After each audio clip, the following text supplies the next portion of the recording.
Doctor Manish Bajracharya. म as a प्राध्यापक चिकित्सा विज्ञान राष्ट्रिय प्रतिष्ठान वीर हस्पिटलमा अर्थोडोन्टिक युनिटमा कार्यरत छु। अब ब्रेसेस बाँध्नेलाई अब आम भाषामा भन्नुपर्दा मेन गरिकन दाँतमा तार बाँध्ने भन्छन्।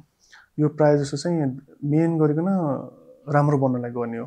फर्स्ट धेरै जसो पेसेन्टहरू चाहिँ अब मेरो दाँत बिग्रियो, मलाई राम्रो गर्नु पर्यो भनेर आउँछन्। अब सबैलाई राम्रो बन्न इच्छा भइहाल्छ।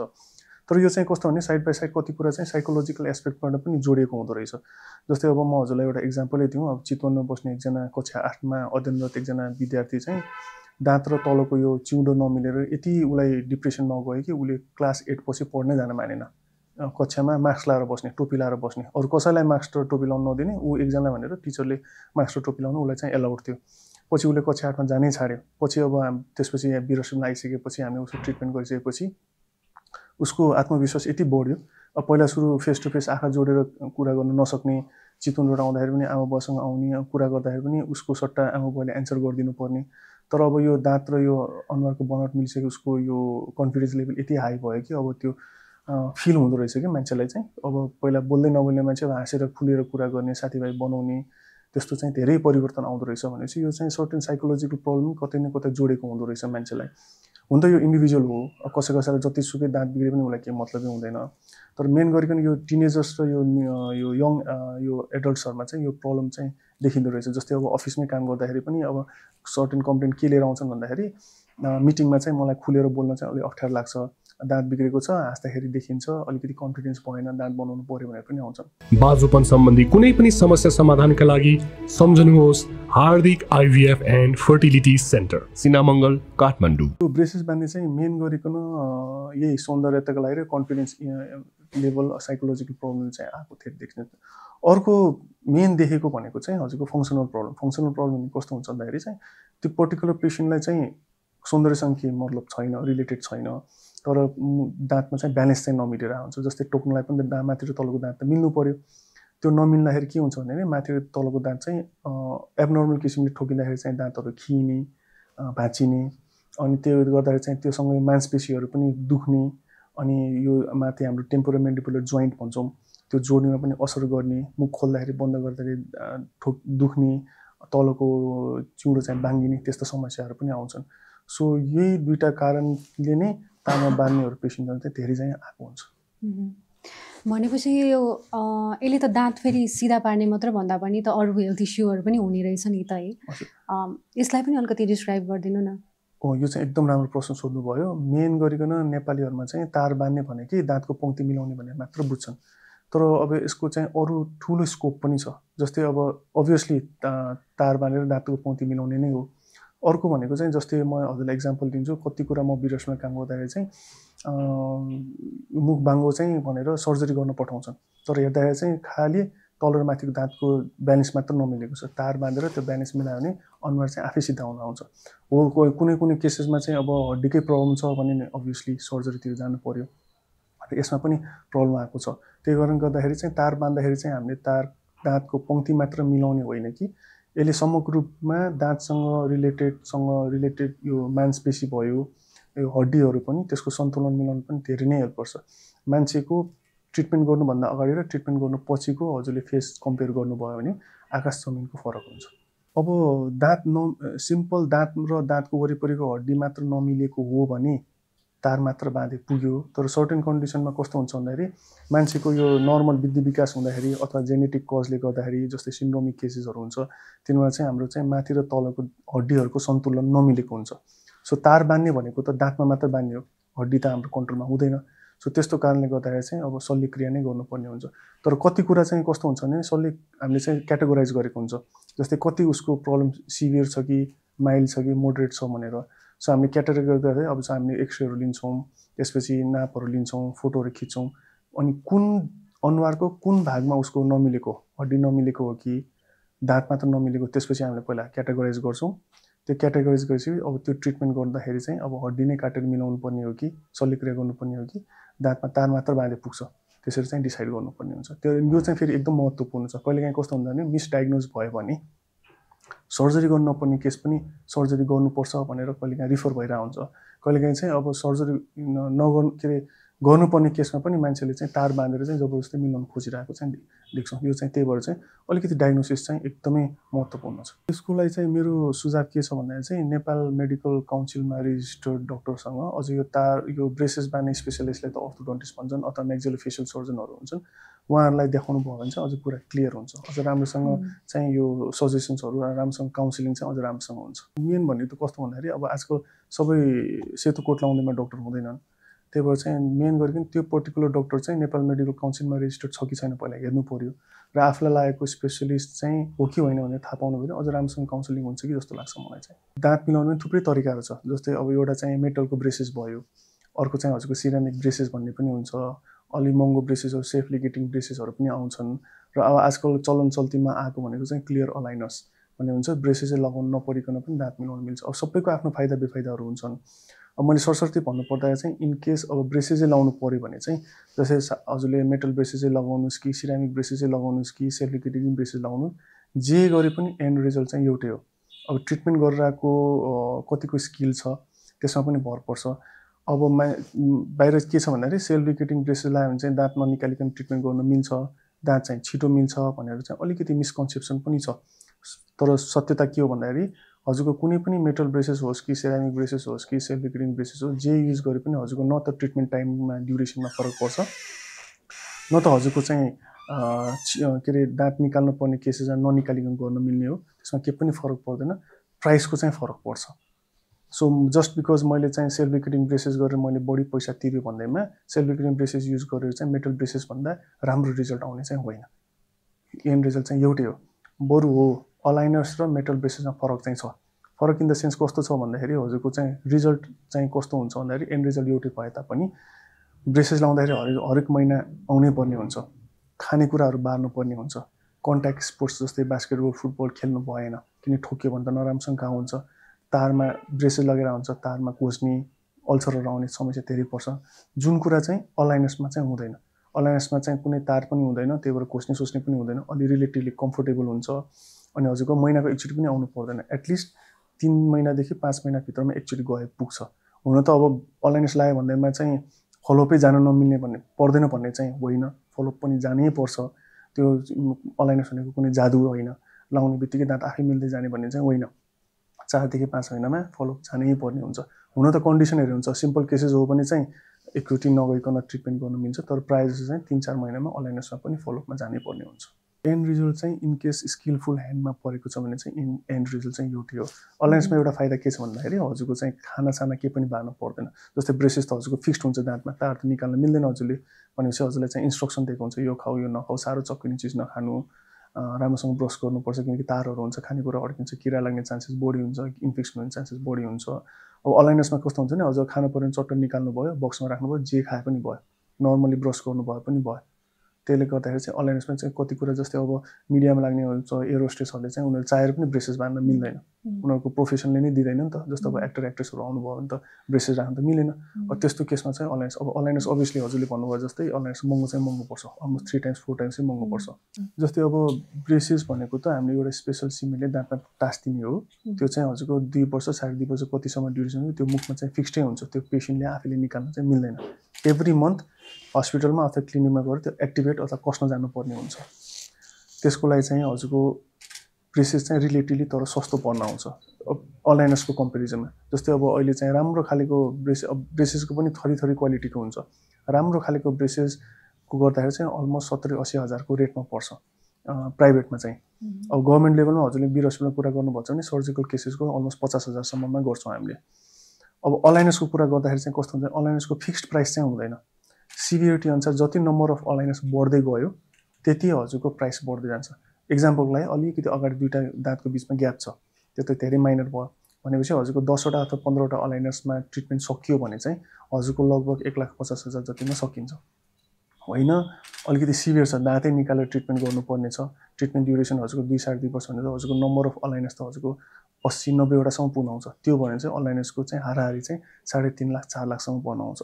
ब्रेसेसको चाहिँ हजुरको ट्रिटमेन्ट चाहिँ फिक्स्ड हुन्छ, इरेस्पेक्टिभ अफ हजुरको 2 वर्ष लागोस् कि 3 वर्ष लागोस् त्यो फिक्स्ड हुन्छ, किनकि त्यसमा केही एक्स्ट्रा खर्च लाग्दैन। तर अलाइनर्समा चाहिँ जति हजुरको कन्डिसन सिभियर हुँदै गयो, जति नम्बर अफ अलाइनर्स बढ्दै गयो त्यति हजुरको कस्ट बढ्दै जान्छ। हाम्रो चाहिँ अनुहारमा चाहिँ अब हड्डीको कहिलेकाहीँ ब्यालेन्स मिलेन, कहिलेकाहीँ अनयुजुअल किसिमले हड्डी बढ्यो, त्यो कुरा त हजुरको वंशानुगत हुन्छ, त्यो कसैको कन्ट्रोलमा हुँदैन। जस्तै अब माथिको ज र तलको ज हाम्रो चाहिँ ब्यालेन्स किसिमले बढ्नुपर्ने हुन्छ, तर कसैको अनफर्चुनेटली के हुन्छ भन्दाखेरि अब वंशानुगत कारणले अथवा कुनै रोग कारणले जेनेटिक्स डिजिज भएको कारणले चाहिँ हामीले त्यसलाई सिन्ड्रोम भन्छौँ, त्यो दुईटाको ब्यालेन्स चाहिँ हुँदैन। कहिलेकाहीँ यो भित्रको यो चाहिँ दबेको हुन्छ, कहिलेकाहीँ चाहिँ यो बढी बढिदिन्छ, कहिलेकाहीँ यो नै चिउँडो नै बढ्दै बढ्दैन, कहिलेकाहीँ चिउँडो चाहिने भन्दा बढी बढिदिन्छ भन्दाखेरि अलिकति अनुहारको चाहिँ आकृति चाहिँ बिग्रिन जान्छ। त्यस्तो गर्दाखेरि त्यस्तो केसमा के हुन्छ भन्दाखेरि ब्रेसेस मात्र बाँधेर अथवा अलाइनस मात्र राखेर चाहिँ समस्या समाधान हुँदैन। त्यस्तो कारणको चाहिँ हामीले चाहिँ म्याक्सिलोफेसियल सर्जनको कोअर्डिनेसन गरेर प्लानिङ गरेर माथिको हड्डी कति काट्ने कति तान्ने भनेर हामीले सिटी स्क्यान गरेर पुरा भर्चुअल प्लानिङ गरेर, आजकल त अब नयाँ टेक्नोलोजी आन्छ, हामी बिरामा पनि त्यही गरिरहेको छौँ, गभर्मेन्ट हस्पिटल भएर पनि सबै त्यो सिटी स्क्यान गरेर कुन हड्डी कति तान्यो भने आकृति हाम्रो फेस कतिको चेन्जेस हुन्छ त्यो अनुसारले चाहिँ हामीले चाहिँ एउटा डिजिटल एउटा साँचो भनौँ, साँचो जस्तो बनाउँछौँ।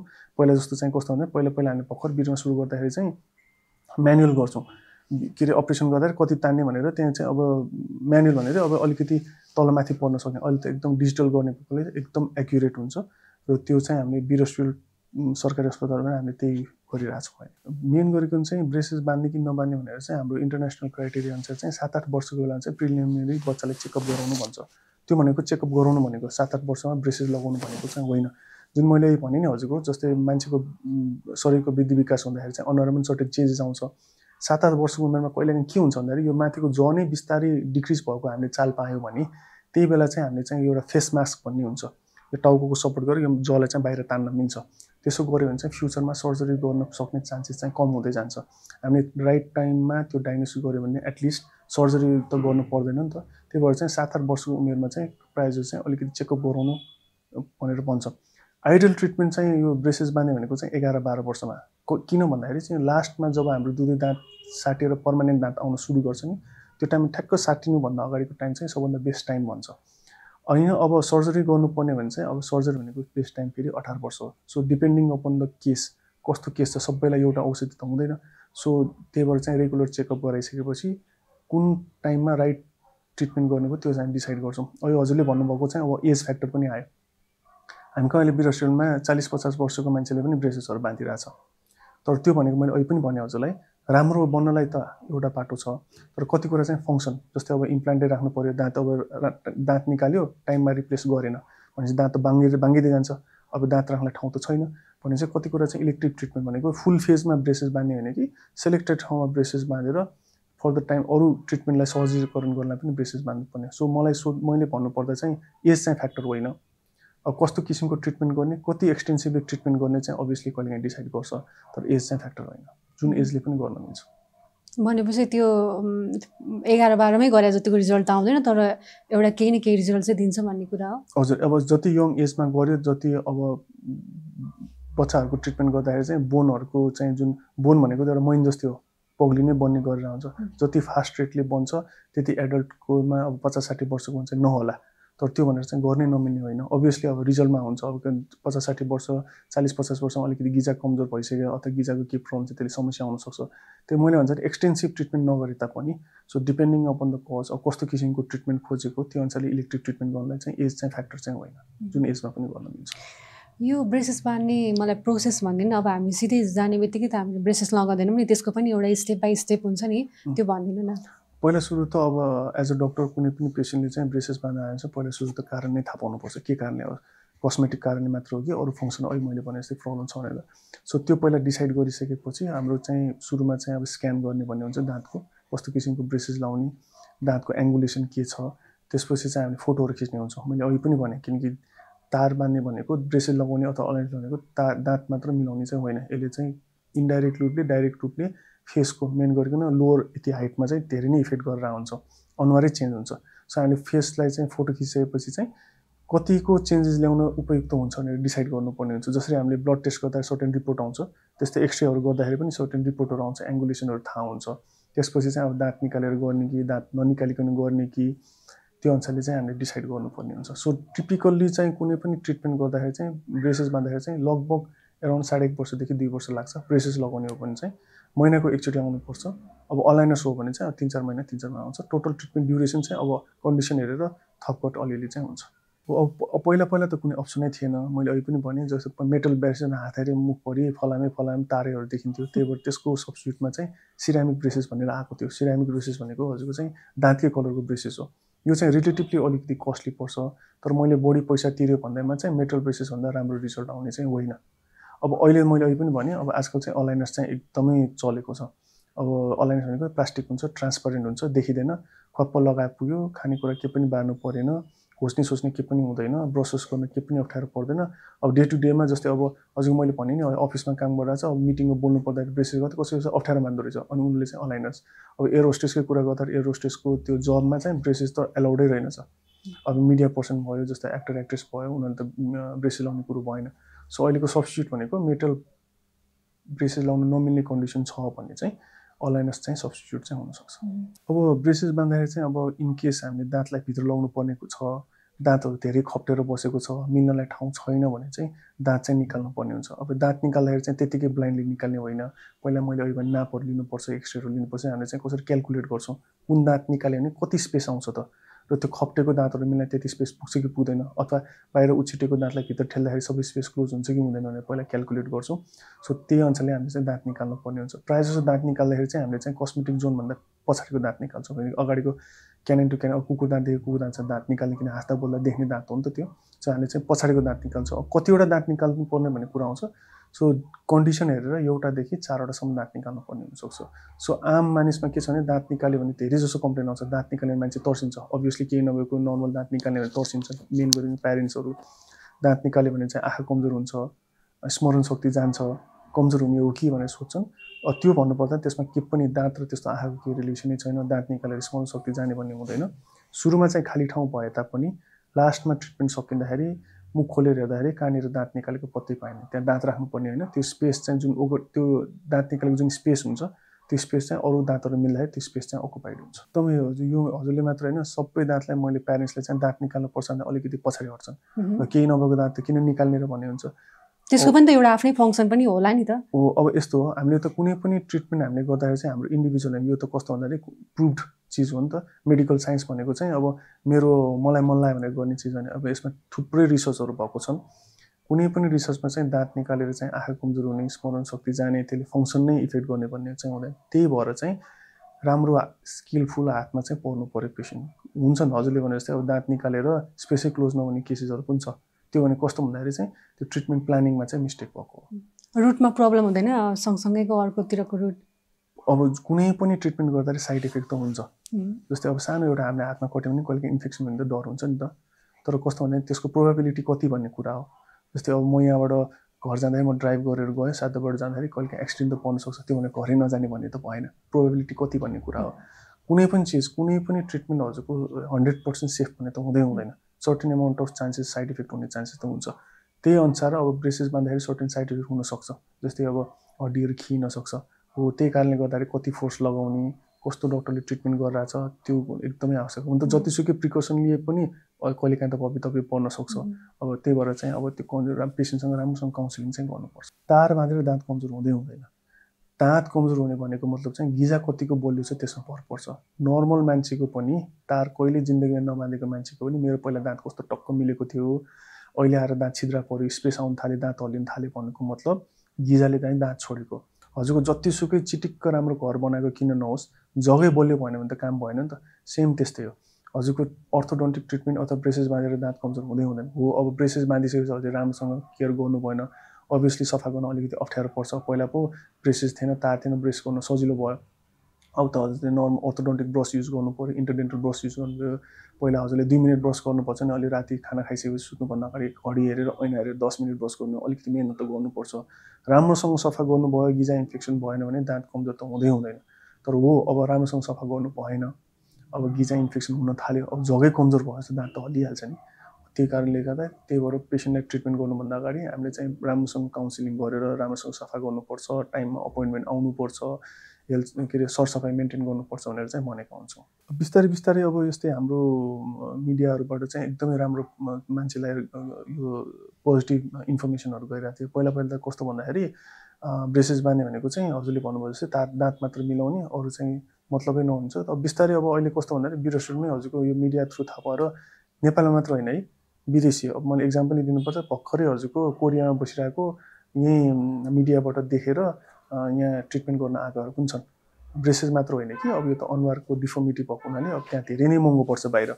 अब यहाँ त हामीले गभर्मेन्ट सेक्टरमा अलमोस्ट पेसेन्टसँग फ्री अफ कस्ट जस्तै ट्रिटमेन्ट गरेर हुन्छ। Free of cost in the sense भने अब सरकारी अस्पताल हो, हामीले पैसा के अरे हस्पिटलले पैसा लिने भन्ने हुँदैन, सामानको खर्च पेसेन्टले बेहोर्छन्, हामीले त फ्री सर्भिस नै दिइरहेछौँ। सो ब्रेसेस लाउँदाखेरि त हामीले त रिटेन फर्ममा पेसेन्टलाई कन्सेन्टै साइन गर्नुपर्छ। किन भन्दाखेरि अरू ट्रिटमेन्ट जस्तो ब्रेसेस लाउने चाहिँ होइन। जस्तै एकचोटि क्लिनिक आयो अथवा हस्पिटल आयो, फिलिङ गऱ्यो, घर गइसक्यो, स्केलिङ गऱ्यो, घर गइसक्यो भन्ने चाहिँ होइन। पेसेन्टलाई चाहिँ ब्रेसेस अथवा अलाइनर लगाएपछि 2 वर्षको कमिटमेन्ट चाहिन्छ। त्यही भएर चाहिँ हामीले चाहिँ प्यारेन्ट्सलाई स्ट्रिक्टली के भन्छौँ भन्दाखेरि यो जबरजस्ती बच्चालाई चाहिँ ट्रिटमेन्ट गराउनु हुन्न। पहिला चाहिँ बच्चाहरूले आफैले इन्टरनल मोटिभेसन चाहिँ हुनुपर्छ। किन भन्दाखेरि मेन गरेको त 3टा ब्रेसेसहरू, अब ब्रेसेस बाँधिदियो, फुस्काको फुस्का गऱ्यो भने त समस्या त अगाडि बढ्यो, दाँत निकालिसकेको हुन्छ, यो त रोक्न त मिलेन, जसरी पनि ट्रिटमेन्ट त सघाउनै पर्ने हुन्छ। त्यसमा पेसेन्टको कोअपरेसन भएन भने चाहिँ ट्रिटमेन्ट चाहिँ फेलियरमा जान्छ। त्यही भएर चाहिँ हामीले चाहिँ मेन गरेको 3टा कुरामा इम्फेसिस दिन्छौँ। एउटा भनेको हजुरको साह्रो चक्किने चिज नखानु भन्ने हुन्छ। साह्रो चक्किने चिज भनेको जस्तै मकै, भटमास, लेस, कुरकुरे, चक्किने भनेको क्यान्डी, क्याडबरी भयो, चटपटे चाहिँ नखानु भन्छौँ। अब गएर चाहिँ केएफसीमा रोस्टेड चिकन खाने, सेकुवा सिकुटी चाहिँ खानु भएन। सफ्ट फुडहरू जस्तै अब मिन्स गरेको, ग्राइन्ड गरेको मासु, किमा मासुहरू, मोमोहरू चाहिँ खान मिल्यो। अनि अर्को भनेको चाहिँ अब फलफुलहरू खाँदा सिङ्गे टोक्नु भएन, जस्तै सिड्स भएको, बिहा भएको, जस्तै अब अम्बाहरू, नास्पाती यिनीहरू खानु भएन। अनि त्यसपछि चाहिँ ब्रस गर्दाखेरि चाहिँ ठोकिनु भएन, हल्काले ब्रस गर्नु पऱ्यो। राति सुत्नुभन्दा अगाडि ब्रस गर्नै पऱ्यो। आज मलाई अल्छी लाग्यो, म 2 मिनट गर्छु भन्न पाइएन। ऐना हेरेर चारैतिर गएर अर्थोडोन्टिक ब्रस, इन्टरडेन्टल ब्रसहरू मजाले कुल्ला गर्नै पऱ्यो। अनि त्यो भएर अनि अर्को चाहिँ कन्ट्याक्ट स्पोर्ट्सहरू चाहिँ एकदमै नट एलाउड हो ब्रेसेसमा चाहिँ। कस्तो भन्दाखेरि चाहिँ अब दौडेर उफ्रेर ब्रेसेस चढ्ने त होइन, तर कस्तो भन्दाखेरि अब बास्केटबल खेल्न गयो, अब फुटबल खेल्दाखेरि ठोक्यो भने चाहिँ नराम्रोसँग आउँछ, दाँतै भाँचिने पनि चान्सेस हुन्छ। हो यो सबैको कारणले गर्दाखेरि मान्छेहरूले चाहिँ कहिलेकाहीँ अलाइनेस पनि प्रिफर गर्छ। किनकि अलाइनेसमा यो के पनि गर्नु पर्दैन, जे खाए पनि भयो, जे खेले पनि भयो, ब्रस गर्न पनि नर्मली ब्रस गरे पनि भयो। सो अलाइनेसमा अलिकति सर्टेन एडभान्टेज चाहिँ छ। अब डिसएडभान्टेज भनेको चाहिँ प्राइसमा। सफा गर्नु म सजिलो चाहिँ भन्दिनँ, तर इम्पोसिबल चाहिँ छैन। मैले अहिले त्यही भएर भने 2 चोटि ब्रस गर्नै पर्छ। मेन गरिकन हाम्रो नेपालीहरूको बिहान उठ्ने बित्तिकै ब्रस गर्ने बानी हुन्छ, त्यसलाई अलिकति हामीले चेन्ज गर्नुपर्छ। राति सुत्नुभन्दा अगाडि, भुजा लिइसकेपछि सुत्नुभन्दा अगाडि ब्रस गर्नै पर्यो। त्यसबेला चाहिँ ऐना हेरेर नर्मल अर्थोडोन्टिक ब्रस युज गरे पनि भयो, नर्मल ब्रस युज गरे पनि भयो। त्यो बाहेक अब कस्तो भन्दाखेरि ब्रसले युज गर्दाखेरि तारले चाहिँ दाँतलाई छोपिरहेको हुन्छ, सबै ठाउँमा फोहोर जाँदैन। त्यो बाहेक एउटा इन्टरडेन्टल ब्रस भन्ने पनि पाउँछ, सानो मसिनो हुन्छ, जो 2टा ब्रेसेसको बिचमा छिराउनु मिल्छ। त्यसले चाहिँ बिस्तारै एउटा दाँतमा सबै सफा गर्नुपर्छ। त्यो बाहेक कुल्ला गर्नुपर्ने हुन्छ, नुन पानीले कुल्ला गर्नुपर्ने, रिन्स गर्ने त भइहाल्यो। अनि राति ब्रस गरेपछि बिहान उठ्ने बित्तिकै ब्रस गर्नु परेन, किनकि राति सुत्ने बेला त केही खाइँदैन। ब्रस गरिसकेपछि अब स्कुल जाने विद्यार्थी अथवा अफिस जानेछ भने चाहिँ त्यसो ब्रेकफास्ट खाइसकेपछि अथवा लन्च खाइसकेपछि के हुन्छ, त्यो खाइसकेपछि फेरि एकचोटि त्यसरी नै ब्रस गऱ्यो भने चाहिँ यति गर्नु पर्यो, यति गर्न सकियो भने चाहिँ कुनै पनि हालतमा इन्फेक्सन चाहिँ हुँदैन। यस्तो छ। यसमा यसलाई मैले एन्सर गर्नुपर्दा 2 किसिमले गर्नुपर्ने छ। एउटा चाहिँ कस्तो भन्दाखेरि एउटा नर्मल मान्छेको लाइफमा जन्मेदेखि अन्तसम्म अलिअलि बडीमा चेन्जेस आउँछ। जस्तै मेरो छाला अहिले यस्तो छ, अबको 10% यस्तो हुँदैन, अलिअलि चाउरी पर्छ, कपाल सेतो हुन्छ भने जस्तै सम्पूर्ण हाम्रो अङ्गहरूमा परिवर्तन आए जस्तै दाँतमा पनि अलिअलि चेन्जेस चाहिँ आउँछ। त्यो चाहिँ हामीले एक्सेप्ट गर्नुपर्छ। होइन मलाई चिटिक्कै चाहिन्छ भने चाहिँ हामीले रिटेनर भन्ने एउटा चिज हुन्छ, त्यो रिटेनर चाहिँ सर्टेन टाइम चाहिँ लाउनु पर्ने हुन्छ। नर्मली चाहिँ हामीले ट्रिटमेन्ट सकिसकेपछि रिटेनर लाउनै पर्छ। नर्मल प्रोटोकल के हो भन्दाखेरि चाहे त्यो अलाइनेस युज गर्यो, चाहे त्यो ब्रेसेस युज गर्यो, 1 वर्ष रिटेनर लाउनै पर्ने हुन्छ। त्यसमा कुनै एक्सक्युजै छैन। रिटेनर के हो पनि भनिदिनुहोस्। रिटेनर भनेको कस्तो हुन्छ भने ट्रिटमेन्ट सकिसकेपछि हामीले त दाँतलाई त पुरै भित्र हड्डीमा चलाएको हुन्छ, नयाँ ठाउँमा आएको हुन्छ। हड्डी भनेको चाहिँ एकदम मैन जस्तै हो। त्यो ट्रिटमेन्ट सकेपछि त्यो मैनलाई, त्यो हड्डीलाई जम्नलाई चाहिँ टाइम लाग्छ। त्यो टाइम लाग्दा लगभग 230 दिन जति लाग्छ भनेको लगभग 320 देखि कति दिन लाग्थ्यो भनेको लगभग चाहिँ हजुरको 1 वर्षमा आउँछ। त्यही भएर चाहिँ अर्थोडोन्टिक अथवा ब्रेसेस अथवा अलाइनेस लगाइसकेपछि 1 वर्ष रिटेनर लगाउनै पर्छ। त्यसपछि चाहिँ अप्सन छ, अब हाम्रो मैले भने चाहिँ जीवनभर हाम्रो शरीरमा सर्टेन चेन्जेस आउँछ, दाँतमा पनि चेन्जेस आउँछ। अलिअलि चेन्जेस चाहिँ हामीले एक्सेप्ट गर्नै पर्ने हुन्छ। तर अब आजकलको यङ जेनेरेसन चाहिँ मलाई एकदम छिटिक्क चाहिन्छ भन्ने कन्सेप्ट त्यो पनि गर्नुहुन्छ, तर त्यसको लागि चाहिँ रिटेनर चाहिँ लङ टर्मसम्म युज गर्नुपर्ने हुन्छ। पहिला जस्तै 1 वर्ष लाउनु परेन। राति सुत्ने बेला राति चाहिँ हप्ताको 2-3 रात लगायो भने चाहिँ दाँतमा खासै एजसँग रिलेटेड चेन्जेस पनि आउँदैन। तर सर्टेन हुन्छ सिभियर केसेसहरूमा चाहिँ हाम्रो पहिले प्रोटोकल पेसेन्टले पहिले भनेको हुन्छ यसमा चाहिँ रिल्याप्स रेट हाई छ है, यो कन्डिसनमा चाहिँ दाँतका फेरि ब्याक आउने चान्सेस हाई। कुनै पनि चिज 100% ग्यारेन्टिड भन्ने त हुँदैन त्यसमा। तर हामीले चाहिँ कुन केसमा बढी रिल्याप्स हुने चान्सेस हुन्छ, फर्किने दाँत फेरि बङ्गिने चान्सेस हुन्छ, कुनमा कम हुन्छ भनेर हामीले पेसेन्टलाई कन्डिसन हेरेर पहिले भनेको हुन्छौँ। अनि रिटेनर कसरी लगाउने, कति ड्युरेसनसम्म लगाउने, कसरी त्यसलाई बिस्तारै घटाउँदै लगाउने भनेर पनि पहिले पेसेन्टलाई भनेको हुन्छ।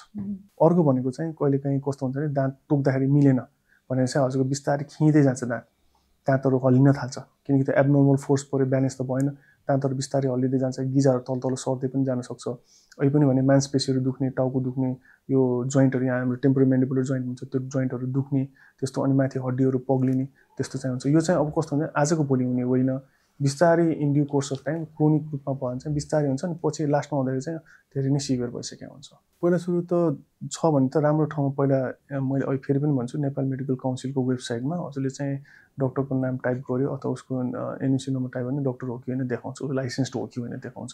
त्यसपछि चाहिँ अझ ब्रेसेस बाँध्नु छ भने त म रिकमेन्ड त अर्थोडोन्टिस्टकै जानु भन्छु म, किनकि उहाँहरू चाहिँ अब बेसिकै स्पेसलिस्ट भएको हुनाले अरूले भन्दा अझ राम्रोसँग काउन्सिलिङ गर्न सक्छ। त्यही भएर चाहिँ उहाँले अझ बढी राम्रो अप्सन दिन्छन्, के गर्दा हुन्छ भने अझ राम्रोसँग काउन्सिलिङ गर्न सक्छ। वीर हस्पिटलमा त हामीले चाहिँ नेपालमा कतै दिन नसकेको सर्भिसहरू प्रोभाइड गर्छ, त्यति चाहिँ हामीले प्राउडली भन्न सक्छौँ। तर समस्या के छ भन्दाखेरि पेसेन्टको चाप धेरै छ, अनि कुनै पनि चिज प्राइभेट नहुने चिज हस्पिटलमा प्रोभाइड गर्न नसक्ने भन्ने छँदै छैन। अझ प्राइभेटमा गर्न नसक्ने नगर्ने हामीले सर्भिस दिइरहेछौँ। तर त्यहाँ मेन प्रब्लम भनेको हजुरको चाहिँ कस्तो भने इन्फ्रास्ट्रक्चरको कमी छ, चेयरहरूको कमी छ, अनि पेसेन्टको चाप धेरै नै छ। अब नेपालभरिको सबै आउँदाखेरि अब अलिकति क्युमा बस्नुपर्ने हुन्छ, तर त्यो भनेर चाहिँ हाम्रो पेसेन्टको ट्रिटमेन्टमा कम्प्रोमाइज चाहिँ हुँदैन। क्यु चाहिँ अलिक धेरै छ, कुर्नुपर्ने हुन्छ, आउने बित्तिकै पालो चाहिँ पाउँदैन, त्यो चाहिँ मैले अनफोर्चुनेटली भन्नै पर्ने हुन्छ। तर ट्रिटमेन्टको क्वालिटीमा कतै पनि हाम्रो कम्प्रोमाइज चाहिँ हुँदैन। ब्रेसेस यो अथवा तार बाँध्यो भने चाहिँ तार मात्र दाँत मात्र मिलाउने होइन, यसले अनुहारको बनोटमा पनि चेन्ज ल्याउनु भएको हुनाले यसले चाहिँ समग्र रूपमा तार मात्र बाँध्ने होइन कि अनुहारको बनावटले नै चेन्ज ल्याउन सक्ने ट्रिटमेन्ट हो। त्यही भएर चाहिँ अब राम्रोसँग सोचेर राम्रो ठाउँमा गराउनु चाहिँ सजेस्ट गर्छु। जस्तै अलाइनेस भयो भने त हजुरको 3-4 महिना 3-4 अथवा 4-5 म्याक्सिमम 6-6 महिना पनि गर्न मिल्छ कन्डिसन हेरेर। ब्रेसेसमा के हुन्छ भन्दाखेरि हामीले तार फिक्स गरेको हुन्छौँ, अनि एभ्री टाइम चाहिँ 1-1 महिनामा फलोअप जाँदाखेरि चाहिँ त्यो तारहरू निकाल्ने, सफा गर्ने, नयाँ तार राख्ने, मोटो तार राख्ने, अनि कस्तै लगेर बिस्तारै प्रत्येक महिना अलिअलि गर्दै चाहिँ दाँतलाई चाहिँ तान्दै ठाउँमा ल्याउने हो। त्यही मैले पनि भने त्यो फोर्स लाउँदाखेरि चाहिँ मिल्नुपर्छ, कति फोर्स लाउने, विदिन द लिमिट, बायोलोजिकल लिमिटमा छ कि छैन, पेसेन्टको हड्डीले तान्न सक्छ कि सक्दैन हो। त्यहीँनिर गडबड भयो भने चाहिँ हजुरको चाहिँ जराहरू चाहिँ पग्लिने, भित्र चाहिने भन्दा बढी हल्लिने त्यस्तो समस्या चाहिँ पर्न सक्छ। त्यही भएर चाहिँ स्किलफुल ह्यान्डमा, त्यही भएर अर्थोडोन्टिस्ट कहाँ गयो भने यो समस्या चाहिँ चान्सेस चाहिँ कम हुन्छ। हुन त अब जस्तो सुकै पनि भवितव्य त पर्न सक्छ, केही न केही त हुन्छ, तर जति हामीले चाहिँ स्किल पर्सनमा गयो त्यति चाहिँ हजुरको चान्सेस चाहिँ प्रोबेबिलिटी चाहिँ कम हुँदै जान्छ।